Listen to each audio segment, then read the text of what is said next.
So I'm talking about like this crease between the back hip and your like side.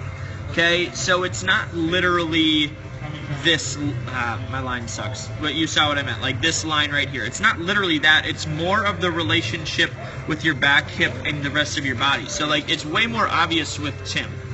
Like if you look at what his back hip is doing, it becomes more obvious that that crease is there. So your hips, even though it's not literally crossing that line, they're still, I thought I had a line, they're still pressing forward this way a little bit. And you can see it in your side views a lot more, like how your right knee starts internally rotating. You know what internally rotating is? Like turning in. Okay, and then that left leg starting to open up. So you start seeing things like your left leg is open right now. Your right knee is starting to break in.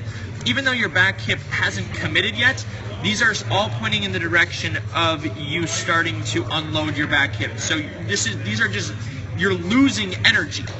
Now your foot's hitting the ground and your back hip hasn't got through yet. So this is where I was trying to describe the stride phase from the throwing phase. Now, because you're losing some of that hip position, you're also not able to accelerate through it. Like you haven't figured out like, okay, I'm gonna store all of this energy and then I'm gonna let it go.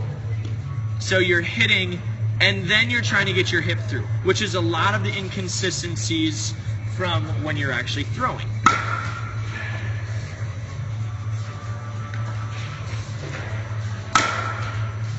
So the last thing, just when you commit to that, is understand you are hitting the ground and then you are turning your hips. Yeah. We want to turn our hips the split second before our front foot hits the ground.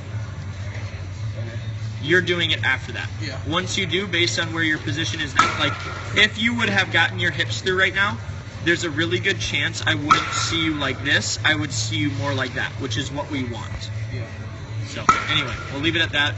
We got some things done today. Got plenty of time.